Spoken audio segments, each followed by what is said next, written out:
Hello, everyone, and welcome back to the Cop Council. How are we all? Hopefully, all of you are having a fantastic day. It's a bit of a different video for you guys today. We're not talking about Liverpool. We're talking about football in general. A bit, a few stories coming out, of course. Obviously, one that will have a whole football-based interest in terms of, again, Manchester City suing the Premier League. We're going to talk about that. Of course, we're going to talk about Kylian Mbappe's move to Real Madrid. And we're going to talk about the managerial merry-go-round, of course. As you can see, I'm joined by Ant.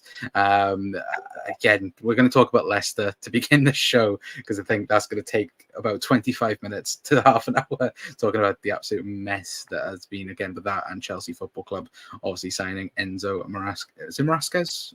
If I pronounce the last name right? Maresca, yeah. But again, let us know all of you are in the comments down below as well. Hopefully everyone's having a good Tuesday, wherever you are around the world anyway. But we will jump straight into it, Ant. Of course, Chelsea announced, I believe it was yesterday, them officially signing Enzo from Hughes. How's the process been at Leicester in terms of obviously Chelsea coming in, taking away the Enzo away, and also the whole feeling around the club? Is it, obviously not getting promoted back into the Premier League is such a, a big thing. Of course, obviously some teams do it, some teams don't. But how's the feeling around Leicester and letting go of Enzo at the moment?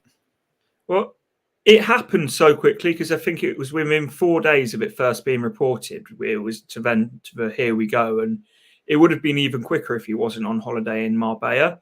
So my thing is with it, I like what Enzo Maresca's done this season. I'm not going to sit here and slag him off, but I feel like, and I've said this a lot this season, the litmus test for him was to see how he could do with this team in the Premier League.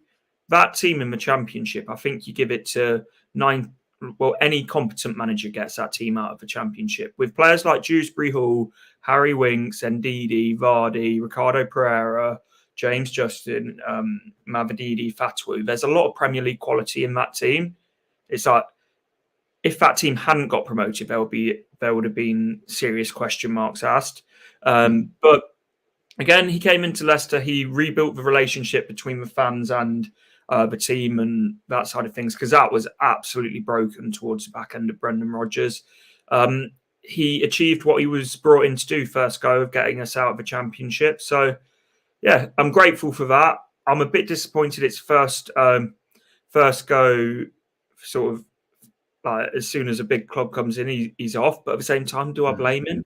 No, he's just got himself a 6-year contract on however much money per year. I think it's tripling his wage at Leicester. It's like, you don't know in management your stock can, particularly when you're at a club particularly when you're at a club like Leicester, your stock and your sort of value in the transfer market can change seriously quickly. Because not too long ago, Brendan Rodgers was being linked to the Man City job. Now he's had to go back to Celtic. So it shows how quickly stock can rise and fall in football. And also, as annoying as it is as a Leicester fan, and imagine this is the Liverpool manager and sort of take away that sort of emotional attachment from it and look at it as a working job, because he's not a Leicester man. He's not a Leicester fan. He's never had really any ties to Leicester being his club. Are you going to tell me if a bigger company comes in, triples your wages, gives you a contract on 6 years compared to a 2-year contract he was on at Leicester, where the possibilities of what he can achieve are 10 times more? If we're going to call a spade, I don't think you can blame him for turning it down. For not turning it down, sorry. Yeah, no, it's one of the weird situations, though, isn't it? Where, again, I think, like you said, it was so quick because from Chelsea, the reports were suggesting that Chelsea didn't have anyone in line before selling or getting rid of Potter, I should say, and obviously the process was done very quickly. Like you said, it would have taken even quicker if it wasn't on holiday. But I think you are right in that sense as well, where you don't know what's going to happen next. Look at at the end of the season, Chelsea had things turned around. I think they were one of the most informed teams in the league, and all of a sudden they sacked Pochettino, and I think everyone was shocked at the time. I think if you ask certain Chelsea fans, I think they would have been definitely shocked in terms of the announcement. But again, with Leicester and obviously him leaving, of course, we were saying this off air, but who would be the favourite then to come in? And because again, it's such a big moment as well for you coming back into the Prem as well. Yeah. So at the moment, the favourite's Carlos Corberán, but you know what it's like when you're looking for a new manager. The favourite changes day by day, and but for me, I really like the idea of Carlos Corberán. I really do. Like, he's worked wonders on a shoestring budget at West Brom.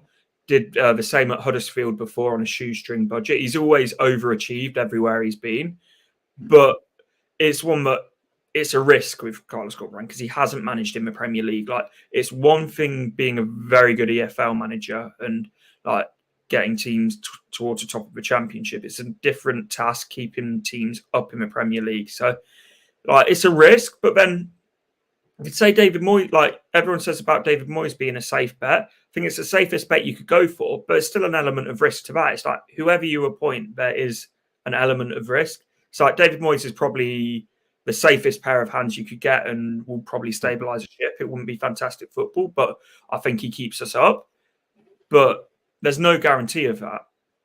No, there isn't. And I think like you said, in terms of it being a bit, a safe option, I think the West Ham fans in particular, I think the reasonable West Ham fans obviously were a lot more respectful towards West Ham, and obviously David Moyes, I should say. But again, Moyes brings you, we were speaking about this off air, like David Moyes brought West Ham European football and won them a European trophy from that. It's not just he brought them European football. He took over in 17th place, brought them European football for 3 years running, and won them the Conference League. Like, I know some clubs fans will turn their nose up at the Conference League. For West Ham, that will be the biggest moment since they won the FA Cup.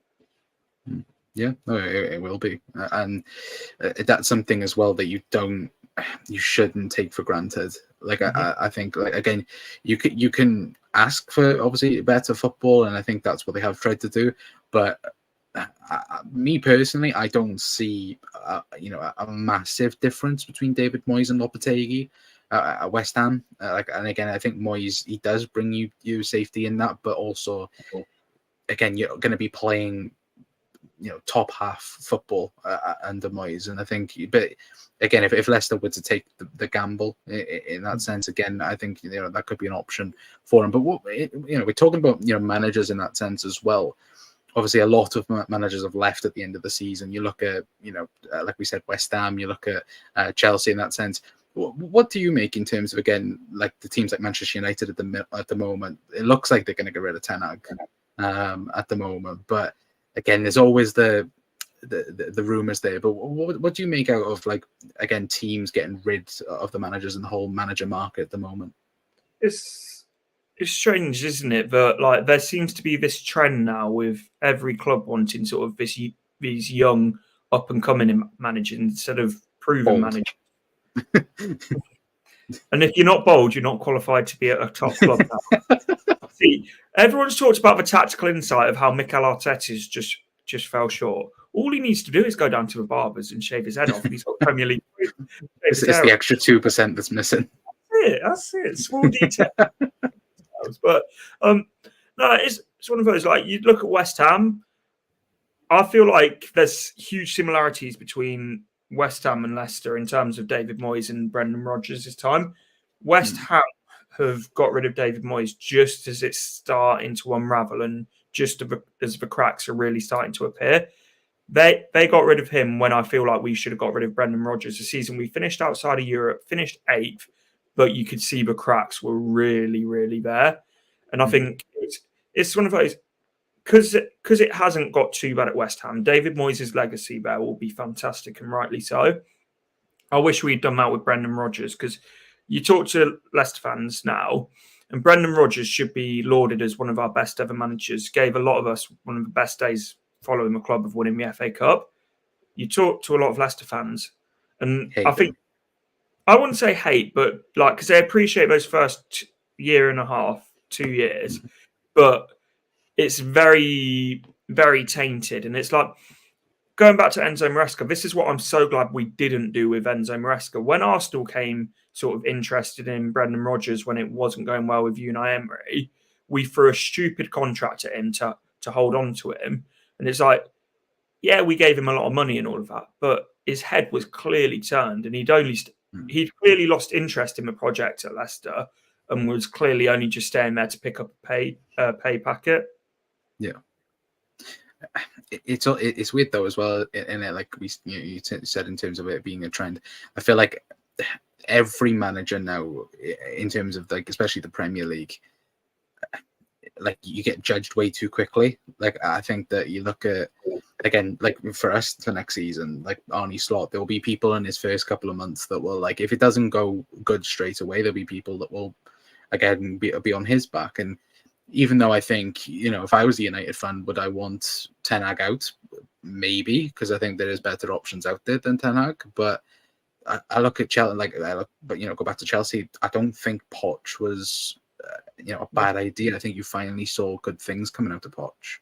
The thing is with Poch, though, and Chelsea, is you're hearing exactly the same things from Chelsea that you did under the start of Graham Potter. It's a project, it's a process. You've got to take the rough with the smooth. Every club says that until you have to start taking the rough, and then then they're less interested in it. It's like now, it's like even like I've seen Chelsea fans going on about that now their plan is like 2 years behind, because again it's like another introduction season with Enzo coming into the football club, and it is in that sense where again the players have got to find out a new system. In that sense, they've got to find out new tactics, and again, even though those owners in particular, like again, I think when you look at them, they've had like 24 managers, I think, since the start of the 21-22 season, which is ridiculous. But again, I just think that the whole market at the moment, if you've got a world-class manager right now, you're living life in that sense. But I feel like that market is, it's getting smaller and smaller because the more and more managers are getting sacked at the top. Yeah, to be fair, I would say there's only one world-class manager in the Premier League now. Pep. Yeah. I think you would have put Klopp in that conversation, but I would put Klopp, but Klopp's not there anymore. Yeah, but Klopp's gone, and I think the word world class gets bandied around far too much. I think genuinely the only manager now who, I think you can put Arteta in world class potential, but the only manager who right now is world class and has the CV to back it up is Pep Guardiola. Pep. Yeah, 100%. Because I think when Pep does go, it is a very open race then for the Premier League title. Because I know Arsenal fans like to go, oh, well, it's going to be Arteta will win 2 or 3 on the bounce. But, again, you never know in football, because it could be another Leicester that happens when Pep goes. You never know. But, again, you'd love that if that happened again. Anyway, but let us know your guys' thoughts in the chat anyway. Get to your guys' comments. Red Machine saying hello. Saying non-Liverpool content is good. So, yeah, because there's nothing really to talk about. Of course, we will be doing Euros content as well. Maybe next week as well. But Enzo thinks he's bigger than he actually is. Should have done McKennie and did test out a season in the Prem. Again, it's one of those, isn't it? It's very easy to say that, but for any working person, like if you're offered triple your wages to go to a bigger company on a bigger contract, you're not going to turn it down. It's like it would be a different situation. Say if like Steve Walsh or Andy King, like former Leicester player, Leicester legends, were given that contract and they are sort of now sort of Leicester men and Leicester fans.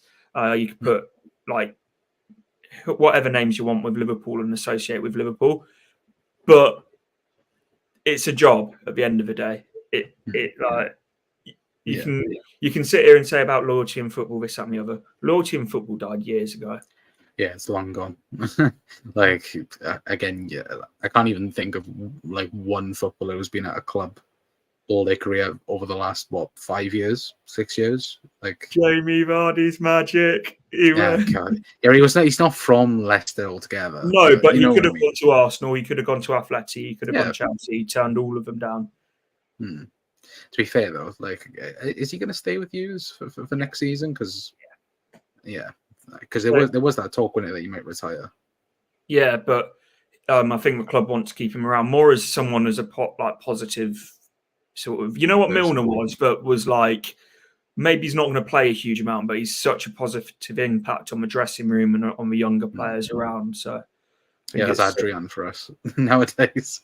But you can't blame Enzo. But he could end up being another Potter for them. It's a risk Enzo didn't need to take, in my honest opinion. For me, it's a risk for Chelsea. It's not a risk for Enzo. Enzo Maresca's got absolutely nothing to lose. And say if it does go horrendously wrong for him, he will still get another job in the Premier League. Because when you fail at a top 6 club, you still get another chance in the Premier League. If he'd failed at Leicester in the Premier League, he probably wouldn't have got another job after it, or at least another Premier League job. Yeah, I'm still surprised though that Graham Potter hasn't got a link to use. He has. We've offered him a job and he turned it down. Did he? For the, before we got Enzo Maresca, because he wanted a break, and now apparently he's waiting to see what happens with Gareth Southgate and the England job. That should be fun if he gets that. Potter with the England. Could you think of a more English manager's name? Graham Potter. Graham Potter. But I think you could do a lot worse for England managers. Sam Allardyce. 100% win ratio. Thank you very much for Big Sam. You can pay him in pints of gravy. It's probably like statistically the best, but also the worst England manager of all time. For how it ended. But to be fair, only England manager in my lifetime I haven't been disappointed with at a tournament. If I'm going to try and spin it as a I tried to put think about that then, and I was like, it's technically true, but you still wouldn't put that there. Could you imagine what he would do with the current England team at a European competition? 4-2, none of his tippy-tappy bollocks. Get it up to the big man. Who's the tallest non-Premier League striker out there? Andy Carroll's still knocking about, isn't he, in League One? Jesus Christ! I think is he in France now? I think. Is he? I thought he was at Reading. No, I think he got released from Reading. I think he. His he plays in the second division of France. Jesus Christ. At one point, there was a record-breaking transfer fee for Liverpool. Jesus Christ! What a time to be alive that was, anyway, chat. But again, we'll move away from the managerial bit. Of course, we're going to speak about this man, Kylian Mbappé, joining Real Madrid yesterday, broke Madrid's website. I think 4 hours Madrid's website was down for. Obviously, the big talking point of him. Of course, everyone knew it was going to happen. He was going to go to Real Madrid. But now, and when you look at that Madrid team, Jesus Christ, there's no stopping that Real Madrid side winning the next 10 Champions Leagues. On paper, yeah. On paper. But the thing is, how many times have we seen these teams, add superstar after superstar, and it's sort of, it doesn't go particularly well because there's so many egos and so many I saw a quote earlier and it was brilliant. And it's the probability is they'll keep going on and doing very well in Europe and winning Champions League after Champions League. But I saw a quote earlier and I thought, there's a real element of truth about that. But it's when you sign 11 individual superstars and brilliant players, you sign 11 individual ones who are there for their best interest, compared to when you look at, and I know we're going to get onto what Man City have done, where Man City have built a fantastic team, which there's very little egos in that team, and it's all about sort of the cause. And I know you'll look at certain players and say there's egos, but compared to that Real Madrid team where there's a huge amount of egos. It's all egos. So it's as of right now, it hasn't been an issue, and it hasn't been for recent years. But as we said earlier, nothing's a guarantee. But to go from Joselu to Mbappe feels a little bit unfair, doesn't it? It's also that sense of, I think yesterday Sky Sports put out saying that he joins Real Madrid on a free transfer, and I'm like, that's not a free transfer by any means. Because I think even underneath it they were like, oh yeah, but he's been given 85 million euros as a sign-on fee, and I'm like, that's still not a free transfer. That's literally a transfer fee being put on his head. But there's no such thing as a free transfer in football anymore. Even if you look right down on a smaller scale at Ryan Bertrand when he joined Leicester, he gets inflated wages from where he was on Southampton because there was no transfer fee, and I believe he got a 2 million signing on bonus. There's no such thing as a free transfer. No, like James Milner was the best thing. But then to be fair, his wages were, I think he was on 80 grand a week for Liverpool, which again, obviously the best free signing though, I would say, for Liverpool. But I would agree in that sense though with Mbappe, because again, I don't know where he fits in this Madrid team, because he doesn't like playing striker. You got Vinny on the left. Does Ancelotti play him on the right for Madrid next season?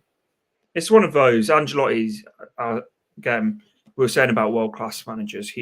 I think him and Pep Guardiola are the two sort of active best managers in the world, in my opinion. But it's not just about the starting 11, is it? We know that the amount of games and how deep Real Madrid go into competitions, there will be plenty of game times for everybody. Yeah, 100%. And again, just to think, they've got that front three, and then they've got Jude Bellingham, Tchouaméni, Camavinga, Modric, all behind it, like just absolutely horrid. But yeah, again, I probably expect him to be sold.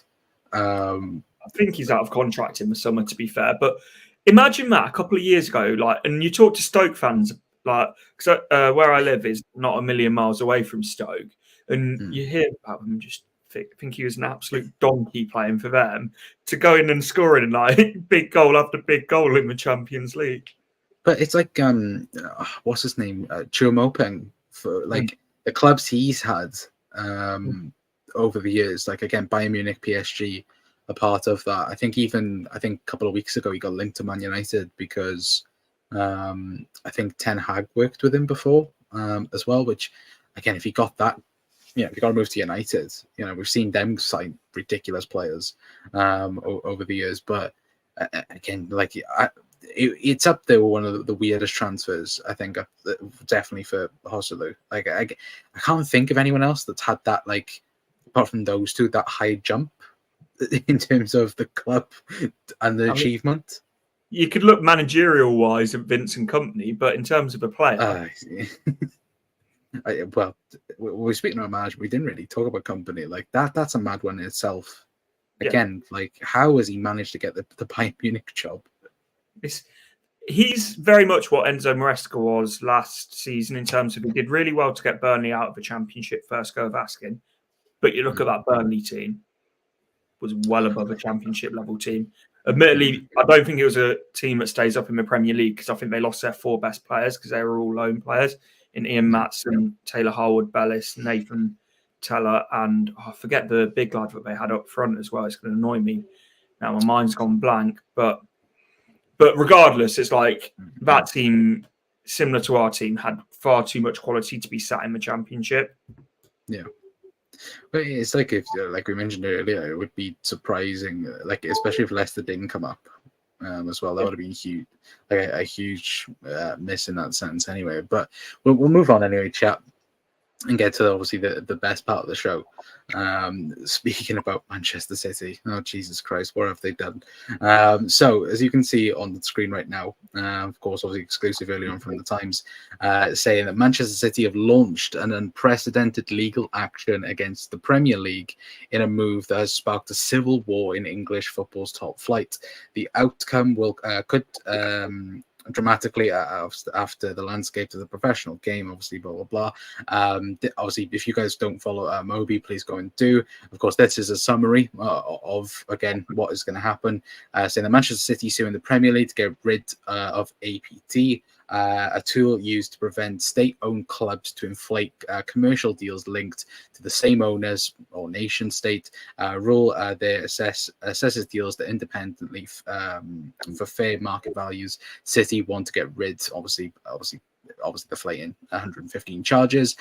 He does go on to also saying it's like money laundering who got caught by a government financial regulator for breaching financial laws, then sues the government to get rid of the laws so they can continue carrying out their previous activities as well. Again, and what an absolute mess of it already. For me, looking at it, if you're innocent, you wouldn't do this, in my opinion.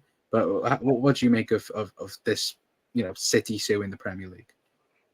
it's just a mess, isn't it? Not just from City, just for Premier League in general. And it's not a good look for anyone. It's not a good look for the Premier League. It's not a good look for Man City. But something that wouldn't surprise me, and I know I'm going to be unpopular saying this, particularly on a Liverpool channel, because I know I wouldn't say there's a bit of needle between you two clubs. That's probably not the right way to put it, but you've been competitive with each other for the last few years. So you've probably got a lot more of an emotional investment in this than I do. But I wouldn't be surprised if Man City are found innocent of a lot of what they've been charged of, because a large amount of their spending came before FFP was a thing and made themselves self-sufficient before FFP was such a big thing. Because you look at Harwood Bellis, for an example. Jesus Christ, what the fuck has happened to my light? To me, like, you look at Man City and you look at sort of everyone talks about their spending and incoming, and like understandably so, but in terms of their outgoings as well, I think that sort of gets ignored. But Harwood Bellis has just gone for 20 million, hadn't played a game for Man City, but has had 2 fantastic seasons in the Championship. Not only has he gone for 20 million, they now have a sell-on fee for one of the best up-and-coming English centre-backs that at some point they will pick up a huge fee for if he carries on in the way that his career sort of trajectory is. Cole Palmer, likewise, got 40 million for him. Also got a huge sell-on fee for him inserted in his contract. Lavia at Southampton, the same thing. So they got a decent fee from Southampton, then got another decent fee when Southampton sold him to Chelsea. Pedro Porro, another one. And Jack Harrison, Angus Gunn. You get the point. There's loads and loads of these that sort of don't get towards a first team. I think the only one who actually got any first team football there was Cole Palmer. And that alone is probably about 200 million that they've picked up without doing a huge amount. And there's countless more examples of that. Then you look, they have sold players for big money. Riyad Mahrez, Aymeric Laporte, Zinchenko, Gabriel Jesus. So I don't know if you see where I'm coming with this. I wouldn't be surprised if, like, in the last few years, they are within the FFP guidelines, because also they picked up more prize money than anyone else because they've won more silverware. But it's the fact of how did they get there, I think, is the question mark. But at the same time, I think I wouldn't be surprised if they've got there and invested what they have to build sort of the foundations for what they have before FFP was ever a thing or ever taken seriously as it is.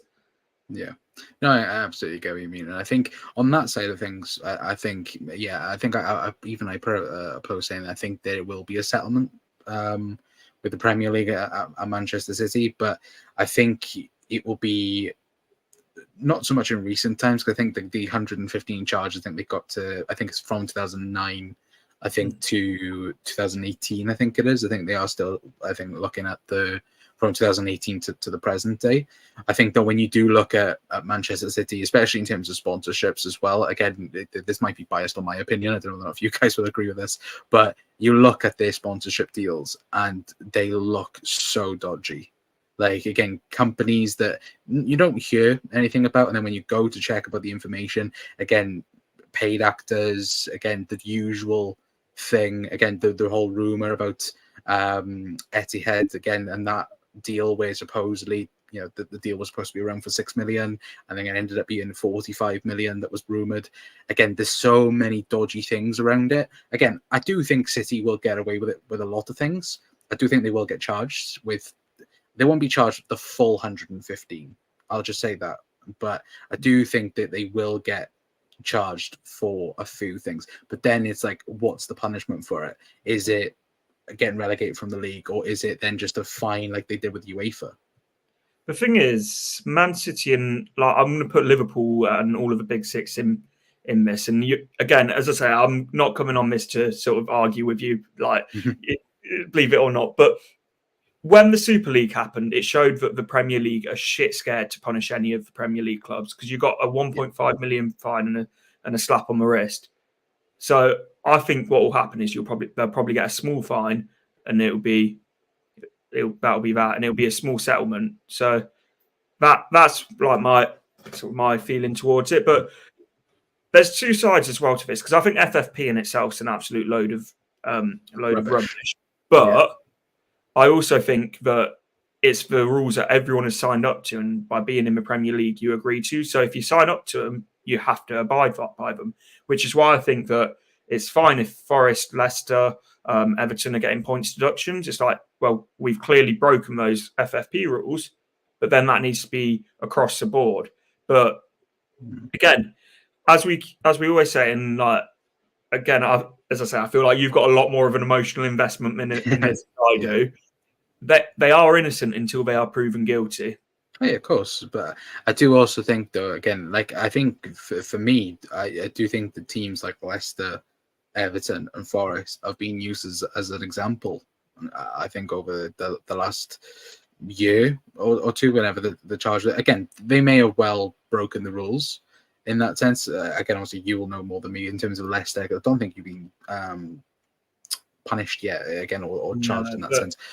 But it's something that, again, for me, where they've used it as an example. Like, again, look with Everton and the charges there.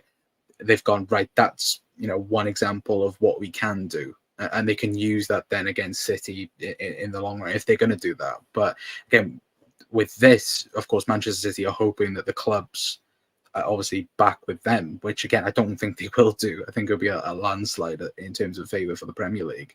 For this particular situation. But again, we don't really know when the court hearing or date's going to be for the 115 charges. Supposedly it's meant to be in October, but again, well, obviously we don't know that for sure anyway. But it feels like, to me, that screams of we're guilty by City. It could very well do. For me, it does a little bit. I can see where you come from. And again, I wouldn't be surprised if they're found guilty in the slightest. Like, I don't sort of misinterpret what I'm saying, but it's also, it could feel like that even if they feel like they're innocent, that they know that there will be stuff that they still might get charged with, and it could be damage control of like, well, if we almost sort of agree to something before it goes to court, then it's going to be a lot less damaging than going through a whole court process and this, that, and the other. But the thing for me with FFP is it's put a glass ceiling on anyone ever touching the top six in a sustained light. Because like, I know you guys sort of talk about, oh, well, we don't spend huge amounts of money, but like I know you don't, like compared to Man City and Man United, but then your resources are still, like, if we're honest, way better than the bottom league team. A lot better than everyone else's. So it's like we literally can't spend any more than we already do, and we probably spend about a tenth of what you do. So it's like there's already been this glass ceiling put on the top six, and that's why it feels like FFP is there to make the big clubs bigger, and everyone else sort of has to fall in line. And it's like, have you noticed every time that there's a club that's close to being in breach of FFP, who their best players get sold to? Which six clubs? Yeah, that's straight away. But I would agree with that as well. I think that there's something needs to be done. I think obviously they've started doing it with the TV rights, but again, that's just a fraction of the problem. But again, I like, you look at this season in particular, or the season just passed, in terms of, again, the quality levels. Well, I feel like that there is starting now to be a little bit of a gap between the Premier League and the Championship. I think it's a huge gap, not a little bit, mate. It's an absolutely huge gap. And someone who's watched the Championship week in, week out this year, it is crap compared to the Premier League. Absolutely crap. To be fair though, like, again, the top of the Championship, like, I think Hughes would do well in next season. And I also think Southampton will also do quite well, because I think they'll learn from their mistakes as well. But then if you've got like a Hull, for example, come up next season, and that, I instantly think they will get relegated because of how bad it is. Like, I mean, like, teams that, again, like, Hughes have been back and forth to Prem, Southampton, Leeds, obviously not this time around, but have been, back and forth team. But again, if it was a new team that came up in the Premier League, that haven't been up in, let's say, like the last 5 years, again, they would fall off again, similar to how Luton and obviously Sheffield did. This is where I worry for Ipswich, because they've done fantastically well to get to the Premier League. But you look at their squad, and a lot of that squad is the squad that got them from League One to the Championship. Yeah. And it's like, as well as Kieran McKenna's done and as fantastic as a coach that he is, they need some serious investment. One of their best players in Amari Hutchinson, I think, was on loan last season. It looks like they're being priced out of a move to be able to bring him in. Yeah. And it's like, this is where it's like, well, of course, Ipswich are never going to be allowed to be competitive if they can't sign players to set up. And this is, as much as I find it hilarious that Forest keep getting charged and getting points deductions, it's like when they came up to the Premier League, they had to sign the amount of players that they did, because you look at their squad, half of their players were on loan, like Jed Spence, James Garner. I think there's loads and loads more players on loan. So they needed to sign the amount of players that they did, but then now they're getting charged for it. It's like, yeah. So they're stuck in between a rock and a hard place. I think they sign, I think in the first summer, like, was it like 44 players that they signed? It was 22 players, but they also lost 18 players, which is the bit that sort of, and I don't like the fact I'm sat here defending Forest. Like, I actually hate it, but you are. But it's like, when you've got that many players walking out the door, obviously they need to bring players in, but because it was the first year in the Premier League, they weren't allowed to invest into it. But then the amount they spent is 2 signings for Man United, because a lot of their signings were like £5-10 million players. So it's like, how are they ever going to be allowed to compete? They wouldn't, and that's something that does need to get changed. But I think though as well, like the Premier League itself, like, again, like, I know like United fans now are going, oh, the league's boring and that, this, that, and the other. The league was, the same 20 plus years ago, when Man United were constantly winning it year after year after year. And again, even though I would say the Premier League is the best league in the world, but there is a lot wrong with it. I don't agree with that being the best league in the world by a long way. I think Championship's a much more entertaining league. Whilst the quality is not as good and like a significant drop off, the Championship, like, anyone can beat anyone, and like there's none of the VAR bollocks. It's so much less political as well, because like the Premier League has got incredibly political, hasn't it, with sort of what's going on at the top of the league. Then you watch La Liga as well. Like, people mock La Liga. The technical ability in that league is tenfold better than the Premier League. The Premier League is, like, half the time is just get as many men behind the ball as you can and hope Man City, Liverpool or Arsenal don't score. Normally you got as well, it's like make sure that you don't or make sure you have an inverted fullback, because that's basically been the trend in the Premier League. So basically Pep did it, now everyone does it. That's sort of how the trends work, isn't it? Just follow Anders, just copy Pep. Like that's the way forward. That's what you should do. You can't go too far wrong. It's got Enzo the Chelsea job. No, that's true. Anyway, but I think we'll leave it there for tonight, guys. Anyway, obviously big up to Jack as well for popping in. For saying yes to the fellas as well. But hopefully you guys have enjoyed the little chat as well. Of course, we're doing a bit more away from Liverpool content. Obviously, we will be doing Liverpool content throughout the summer, but again, there isn't much to talk about at the moment unless there's transfer news. But again, we're still waiting for the first interview from Arnie Slot as well, which should be coming out soon. Anyway, but big thank you to Ant as well. Have you got anything coming up on your channel? So doing daily streams, keeping up to date with sort of the Leicester manager search, and just daily content really regarding Leicester. So come over, subscribe, and hopefully we'll have you on, Connor, when play you this season. I know I've missed you for a year, and it was a relief for a year, and then it was like, oh fuck, Leicester are back. Well, you didn't even get the year because you played us in the cup.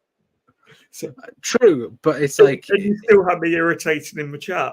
Yeah, but I don't have to put up with you then. It's just like, oh, that's fair enough. That's fine. And then now I've got to put up with you because you might stay up longer the next season. Might ruin another title challenge for you guys. Oh, piss off. You're waiting for that. Which one was it that annoyed you more? The Lookman one or the Iheanacho miss? Iheanacho. That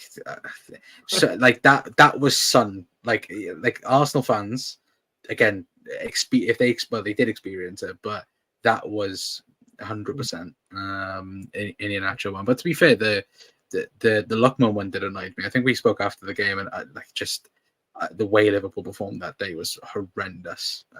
And it was away from we home. were talking just before we went on air, because it was just after you beat us in the Carabao Cup, and you were giving it the big, and all week we're going to beat you 4-5-0 at the King Power. It's going to be a massacre. To be fair, I was like, to be fair, I think you were 3-1 up in the League Cup game as well. And I was we like, don't need to talk about that one. We were talking about the league here, Connor. No, you got to take it all in context, lad. We were talking about the league here. Let's have it through. That game was the epitome of Brendan Rodgers. You don't need absolutely on top for 70 minutes of the game. Oh, I know what to do. Let's bring on a Vestergaard who hasn't played in about 12 months, and Bertrand who's about like absolutely useless, and just give Liverpool the impetus. It's like, yeah, great idea, mate. When we completely had you on the back foot and you couldn't lay a glove on us. Well done. I remember us talking back, like I think it was like 3-4 years ago, and I said to you about Brendan Rodgers, and I said to you, it will all fall downhill, and you were like, it might do. And then when it started, it was like, I told you, like it was going to happen.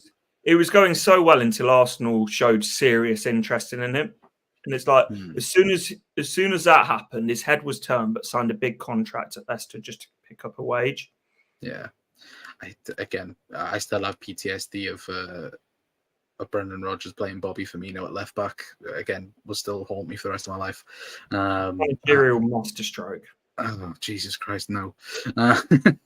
Like the whole thought process of him, like I remember it. Like I think we beat a team like the week before, and he decided to go against West Ham and put Bobby Firmino at left wing back. Absolutely hated it. So thank God Jurgen Klopp. He did that with Harvey Barnes. So awful, man. Like again, I genuinely don't think he knows tactics. Like I just think he's an awful manager. I think he's decent for a Celtic, but he's a shelf life manager. You look everywhere he goes, he does well for sort of that first 2 years, and then I think the feel good factor very quickly wears off, because as much as you and me probably feel very similarly about him, he does come in and he is a very good man manager, and like where he comes in where players are probably feeling down, he puts an arm around players and he really sort of builds that confidence.